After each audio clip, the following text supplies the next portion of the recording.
नमस्कार दोस्तों, आज का ये वीडियो बहुत ही जरूरी और इम्पोर्टेंट है आप सभी के लिए। आज के इस वीडियो का टॉपिक है नोटिस आएगी तब देखेंगे।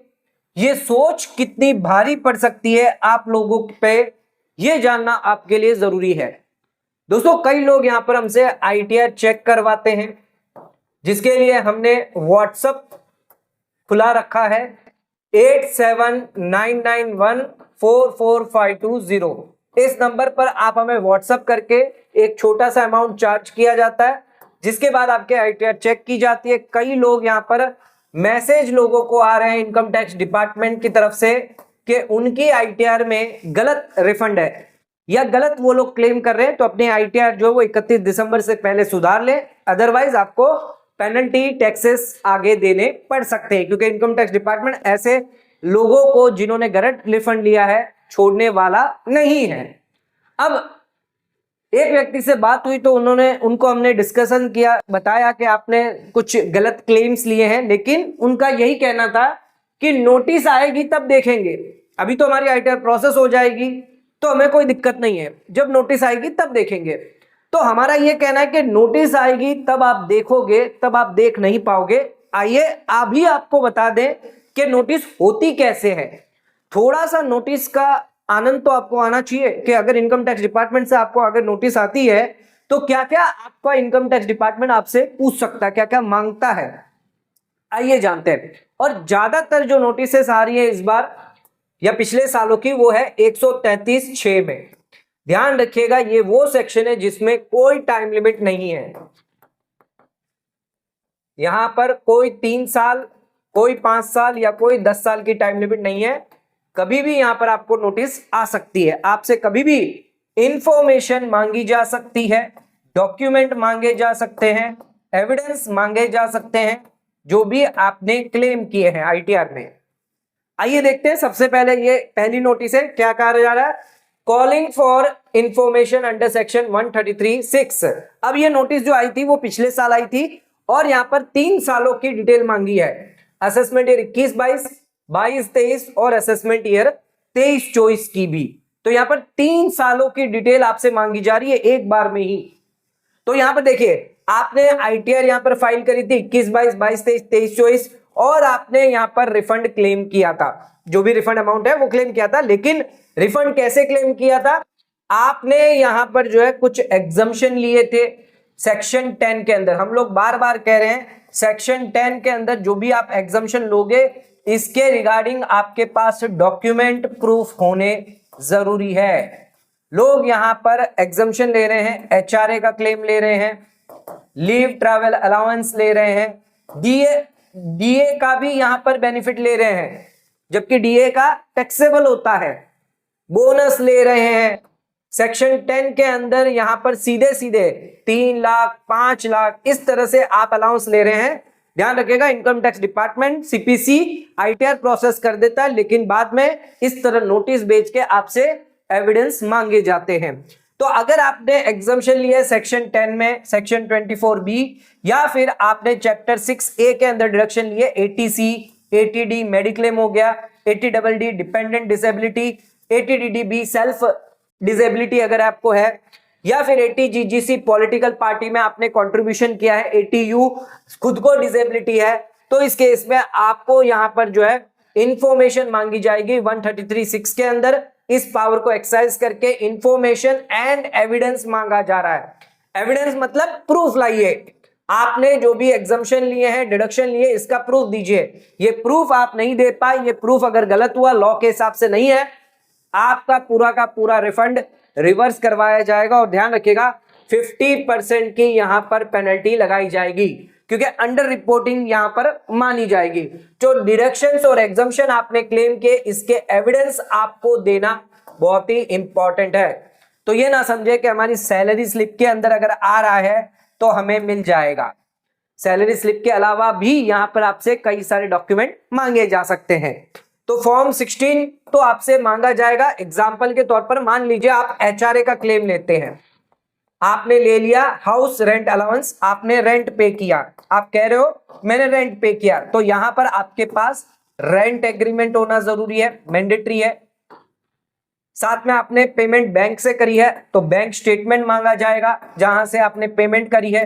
तीसरा, जिसको आपने रेंट पे किया है, जो लैंडलॉर्ड है, क्या उसने अपनी आईटीआर में रेंट इनकम दिखाया है, तो वो भी डिटेल मांगी जाएगी। 50,000 से ज्यादा का अगर रेंट हुआ तो टीडीएस भी काटना मैंडेटरी होता है। लेकिन कई लोग यहां पर इनको ध्यान नहीं रखते हैं, सीधा सैलरी हुई 15 लाख, एचआरए क्लेम कर लिया 3 लाख रुपए और सीधा यहां पर 12 लाख इनकम पर टैक्स दे दिया। तो ये गलत अप्रोच है, आप एचआरए ऐसे क्लेम नहीं कर सकते। प्रॉपर एक तो इसका कैलकुलेशन होता है, 3 तरीके से कैलकुलेशन किया जाता है, उसमें से जो लोअर है उसका फायदा आपको मिलता है। इसके बाद भी ये सारी चीजें आपसे मांगी जा सकती है। अगर आपके पास ये प्रूफ नहीं है तो आपका जो अलाउंस है वो डिसअलाउ कर दिया जाएगा। तो लोग ये कहते हैं कि नोटिस आएगी तब देखेंगे, आप नहीं देख पाएंगे। अभी से आपको सारे डॉक्यूमेंट अवेलेबल होने चाहिए, अदरवाइज आप अपनी आईटीआर को रिवाइज करें। 31 दिसंबर आखिरी डेट है, इसके बाद पेनल्टियां, टैक्सेस एडिशनल आपको देने पड़ सकते हैं। अब एक और नोटिस आई है, ये आई है असेसमेंट ईयर 24-25 की। ध्यान रखिएगा, असेसमेंट ईयर 24-25 की यानी होता है आपका फाइनेंशियल ईयर 2023-24। अब इसकी ड्यू डेट क्या थी आपकी? 31 जुलाई 2024 होगी, जिसमें आपने आईटीआर जो है वो फाइल करी थी। ठीक है, नोटिस कब आ रही है? 24 दिसंबर 2025 को, यानी अभी 4-5 दिन पहले। तो आप देख सकते हैं कि ऐसा नहीं है कि आईटीआर प्रोसेस हो जाती है, रिफंड आ जाता है, उसके बाद इनकम टैक्स डिपार्टमेंट कोई एक्शन नहीं लेता। ये गलतफहमी है लोगों की। 100% लोग यही समझते हैं कि आईटीआर प्रोसेस हो गई, अब हम पे कोई एक्शन नहीं होगा। तो ये आप नोटिस देख सकते हैं, 24 दिसंबर 2025 की ये नोटिस है, असेसमेंट ईयर 24-25 की, यानी पिछले साल की नोटिस इस साल आ रही है। तो ये गलतफहमी में ना रहे कि नोटिस हमें नहीं आएगी। अब देखिए यहां पर क्या हुआ है, क्रिप्टो ट्रांजैक्शन वीडीए, क्रिप्टो के ट्रांजैक्शन जो थे वो रिपोर्ट नहीं हुए हैं, इसकी वजह से ये नोटिस भेजी गई है। सेक्शन 133(6) के अंदर इंफॉर्मेशन मांगी जा रही है। अब इसमें यह भी कहा जा रहा है कि अगर आपने प्रॉपर इसका रिप्लाई नहीं दिया तो हम पेनल्टी लगाएंगे पर डे की 500 रुपए की पेनल्टी लगती रहेगी, इसका जवाब ना देने के लिए। अब इसके जवाब में क्या क्या मांगा गया है तो ये आप देख सकते हैं, पूरा 1 पेज भर के जवाब मांगा गया है, आप पढ़ भी ना पाएंगे, इतनी सारी डिटेल आपसे मांगी जाएगी दोस्तों। तो ये नोटिस जो है वो बहुत ही खतरनाक चीज होती है। एक बार अगर आपको नोटिस आ गई तो उसका आप रिप्लाई खुद से नहीं कर पाएंगे, आपको सीए हायर करना पड़ेगा। तो कम से कम 4 से 5,000 रुपये तो आपको फीस देनी पड़ जाएगी, फीस देनी पड़ेगी, टैक्स देना पड़ेगा, जो भी रिफंड आपने गलत लिया है वो रिवर्स करना पड़ेगा, ब्याज आपको देना पड़ेगा, टैक्स एडिशनल हो सकता है, टैक्स देना पड़े, पेनल्टी देनी पड़ सकती है, 50% तो आपकी पेनल्टी चली जाएगी, प्लस जो फीस है चार्टर्ड अकाउंटेंट की वो आपको देनी पड़ जाएगी। तो कई सारी चीजें जो है एक्स्ट्रा आपको देनी पड़ जाएगी। अगर आप 1 लाख रुपया का रिफंड लेने जा रहे हैं तो मान लिख के चलिए 2 से 3 लाख तो आपको एडिशनल देना पड़ जाएगा। तो ये सारी चीजें जो यहां पे मांगी गई है, क्रिप्टो ट्रांजैक्शन यहां पर नहीं दिखाया। आइए देखते हैं क्या क्या डिटेल मांगी गई है। तो इंफॉर्मेशन जो है सेक्शन 113(6) के अंदर मांगी जा रही है।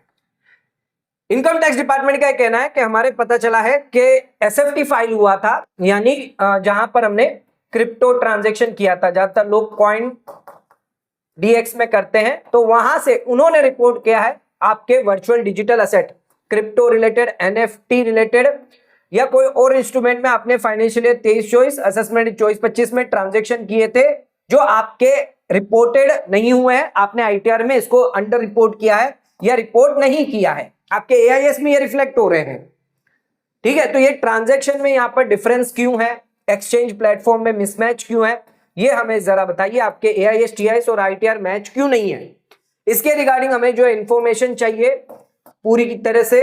एंड यहां पर क्या क्या डिटेल मांगी जा रही है, एक तो आपकी आईटीआर और शेड्यूल वीडीए जो आपने भरा हो, इसी के साथ वीडीए जो ट्रांजैक्शन है यानी क्रिप्टो के जो ट्रांजैक्शन है, कौन से क्रिप्टो से आपने कौन से क्रिप्टो बेचे हैं, एक तो उसका नाम बताइए, कब खरीदे थे, डेट क्या है, डेट ऑफ सेल क्या है, कितनी क्वांटिटी में आपने खरीदा था, कितनी वैल्यू है, कॉस्ट ऑफ एक्विजिशन क्या है, कंसिडरेशन क्या है, यानी सेल डेट क्या है, बाई डेट क्या है, कौन से क्रिप्टो है, नाम भी बताइए साथ साथ में, बाई की वैल्यू क्या है, सेल की वैल्यू क्या है, क्वांटिटी क्या है, डेट क्या है, सारी डिटेल मांगी जा रही है यहां पे।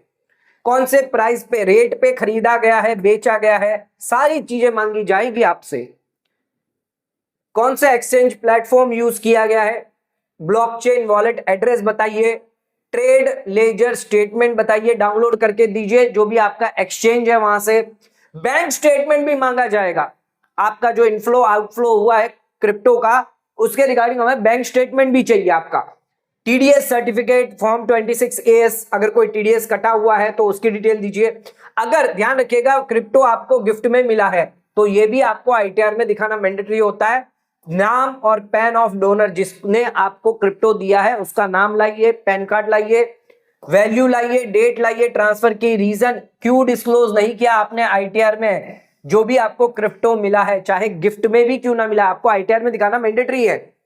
अब यहां पर कहा गया कि आपने आईटीआर 1 और 4 भरा है। इस केस के अंदर जो व्यक्ति है टैक्स पेयर है उसने आईटीआर 1 4 भरा है, जिसके अंदर शेड्यूल वीडीए कवर नहीं करता, क्रिप्टो कवर नहीं करता। तो आपने यहां पर जो है ट्रांजैक्शन वाइज स्टेटमेंट देना है और ये भी बताना है cost of acquisition, sale consideration, सारी चीजें देनी है। आपने यहां पर क्यों आईटीआर में नहीं दिखाया है इसकी भी आपको बताना है, क्यों आपने छुपाया है। ठीक है, आपको बैंक अकाउंट स्टेटमेंट देना है, ट्रांजैक्शन बताने इनफ्लो आउटफ्लो के, साथ में सोर्स ऑफ फंड बताना है। अगर आप अपडेटेड रिटर्न भरते हैं तो अपडेटेड रिटर्न की कॉपी, क्यों आपने यहां पर गलती करी, रेक्टिफाई कर रहे हो, ओमिशन है, रेक्टिफाई कर रहे हो, उसकी जानकारी दीजिए और जो भी टैक्स बनता है वो पे करिए। तो भले आप आईटीआर यू भर दें, टैक्स पे कर दें, लेकिन ये सारी डिटेल तो फिर भी आपको देनी ही पड़ेगी इनकम टैक्स डिपार्टमेंट को। नोटिस यहां पे देख लेते हैं, अभी आई है जस्ट असेसमेंट ईयर 25-26 में, लास्ट दिसंबर वीक में, लास्ट वीक के अंदर ज्यादातर लोगों को नोटिस भेजी गई। इसमें कई सारे जो है वो क्वेरी निकाली गई है, रीजन बताए गए डिपार्टमेंट के। एक तो आपकी ग्रॉस टोटल इनकम में जो टीडीएस डिडक्ट हुआ था उतना 100% आप जो है ज्यादा, कई लोग 100% रिफंड क्लेम कर रहे हैं टीडीएस का, कई लोग 90% क्लेम कर रहे हैं, कई लोग 80% कर रहे हैं। तो सिग्निफिकेंट रेशियो में, परसेंटेज में आप यहां पर जो है टीडीएस क्लेम कर रहे हैं रिफंड में, तो ये क्यों कर रहे हैं उसकी जानकारी दें। इसी के साथ कई लोग 80G का डिडक्शन ले रहे हैं, तो डोनी का पैन या कई बार गलत आप डाल रहे हो, या 80G जो है वो आपने ज्यादा लिया है, यानी था आप पे 50% आपको क्लेम करना था लेकिन आपने 100% क्लेम कर लिया। इसके अलावा जो डोनेशन आपने एंटिटी है वो एंटिटी रजिस्टर्ड नहीं है। इसके साथ साथ फॉर्म 16 जो है और डिडक्शन आप आईटीआर में दिखा रहे हो वो मिसमैच है, आप ज्यादा रिफंड ले रहे हो। यहां पर डोनेशन रिगार्डिंग ज्यादा जोड़ दिया जा रहा है, डोनेशन रिगार्डिंग जो है वो आपने ग्रॉस टोटल इनकम से ज्यादा लिया हुआ है। तो कई सारी चीजें जो वो आपसे पूछी जाएगी। ऐसा नहीं है कि आपने आईटीआर भर दिया, रिफंड मिल गया तो आप यहां पर फ्री हो गए। इसके बाद तो असली खेल चालू है। इनकम टैक्स डिपार्टमेंट कभी भी आपको इंफॉर्मेशन डॉक्यूमेंट मांग सकता है। ध्यान रखिएगा, आईटीआर रिवाइज करने की लास्ट डेट सरकार कह रही है 31 दिसंबर से पहले कर लीजिए, अदरवाइज यहां पर हम डिटेल इन्वेस्टिगेशन करेंगे और जिन लोगों ने करेक्ट नहीं किया उनका मानेंगे डेलिब्रेट चॉइस है, वो जानबूझ के ये गलतियां कर रहे हैं। तो रिवाइज करने की लास्ट ये यहां पर कहा गया कि रिवाइज कर ले, एंड ये कम्युनिकेशन भेजा गया है, ये कोई नोटिस नहीं है, ये सिर्फ एक अलर्ट भेजा गया है। तो अभी भी आपके पास टाइम है, 31 दिसंबर से पहले पहले आप अपनी आईटीआर रिवाइज कर लें। तो आइए, बिलेटेड रिवाइज रिटर्न, बिलेटेड है, रिवाइज आईटीआर है, इसकी लास्ट डेट है आपकी 31 दिसंबर 2025। लेट फीस सिर्फ बिलेटेड के केस में लगेगी, रिवाइज के केस में आपको कोई भी लेट फीस नहीं लगेगी। 3 लाख तक इनकम है तो नील, कोई लेट फीस नहीं। 3 लाख से 5 लाख की इनकम है तो 1000 की लेट फीस, 5 लाख से ज्यादा है तो 5000 की लेट फीस लगेगी अगर आप बिलेटेड आईटीआर भरते हैं, यानी पहली बार आईटीआर भर रहे हैं। 31 दिसंबर आपके लिए आखिरी डेट है। ध्यान रखिएगा, रिवाइज आईटीआर और बिलेटेड आईटीआर अगर आप भर देते हैं अभी भी, 31 दिसंबर लास्ट डेट है, तो कभी भी आप नोटिस का टेंशन नहीं होगा और पेनल्टी भी यहां पर आपको नहीं लगेगी। हो सकता है आपने अच्छी तरह से पूरी आईटीआर अगर रिवाइज कर दी है तो आपको बिल्कुल भी टेंशन लेने की जरूरत नहीं है।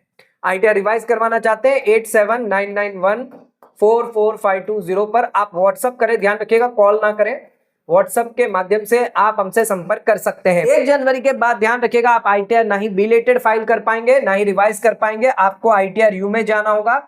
और अगर आपका कहीं गलत टैक्स बन गया तो 25% एडिशनल टैक्स और देना पड़ जाएगा।